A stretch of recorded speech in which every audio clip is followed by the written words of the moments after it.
It was springtime on the island of Sodor. The sun was shining and the birds were singing. All the engines loved this time of the year. Emily thought the island had never looked more beautiful. But that night, there was a big and blustery storm. High winds swept across the island. Trees were blown down. A water tower fell over. And the roof blew right off Farmer McColl's barn. Emily was very pleased to be safe and warm in her cosy shed. She could hear the wind outside.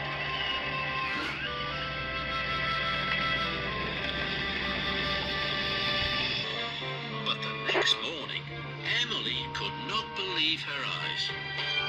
The storm had made a terrible mess. Farmer McColl was looking at the damaged barn.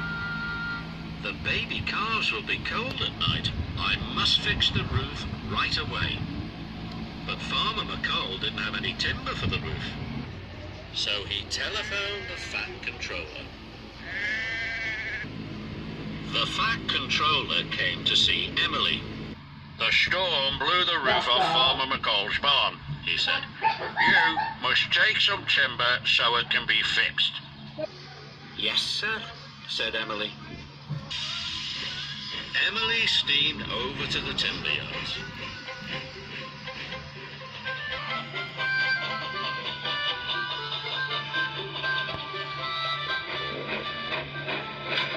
She buffered up to the timber wagon and raced off to Farmer McColl's as fast as she could. But the storm had caused lots of damage to the lines. Workmen and lorries were clearing branches and rocks from the tracks. Emily wanted to go quickly, but she couldn't go at all. Bother, said Emily crossly. Trevor and the workmen were trying to move the tree, but moving it was taking a long time. Hurry up, Emily puffed impatiently. You must work harder. And she blew her whistle. Trevor was working as hard as he could. At last, he pulled the tree off the track. But Emily didn't say thank you to Trevor. All she said was, about time.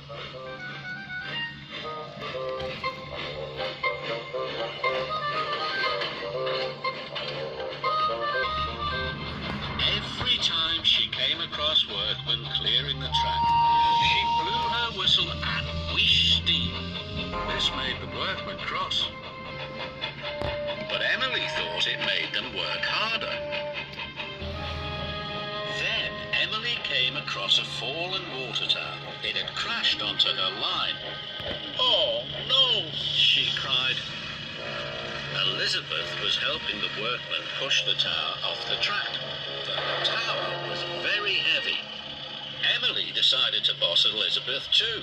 Hurry up, she wheezed. And she blew her whistle as loud as she could. Not if you ask like that, sniffed Elizabeth crossly. I've got an urgent delivery, said Emily. But Elizabeth didn't listen.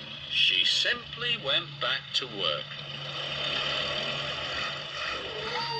Emily blew her whistle again, but the more she blew her whistle, the slower Elizabeth seemed to go. Emily thought she would never get to Farmer McColl's. The skies were darkening and night was on its way.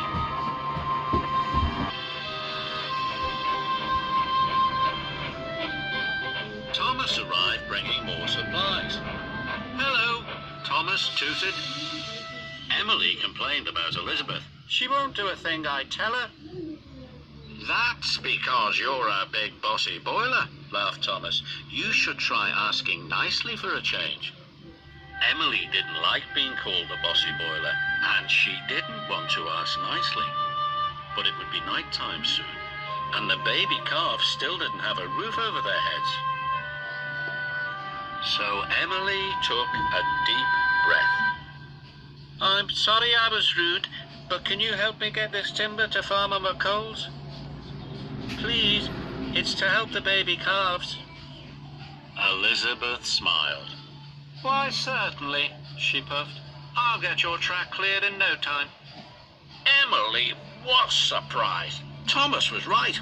Asking nicely was just like magic. Elizabeth pushed with all her puff. The tower was heavy, but with a mighty heave, the track was clear. "Thank you," cried Emily, and she steamed on as fast as she could. It was nearly bedtime. Emily knew the baby calves would be getting cold. So whenever there was something on the track, she took a deep breath and said, "Please and thank you."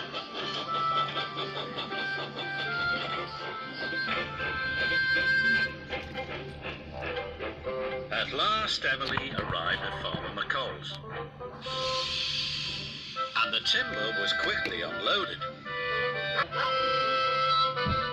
The barn was soon repaired, and the baby calves snuggled down on a nice soft hay.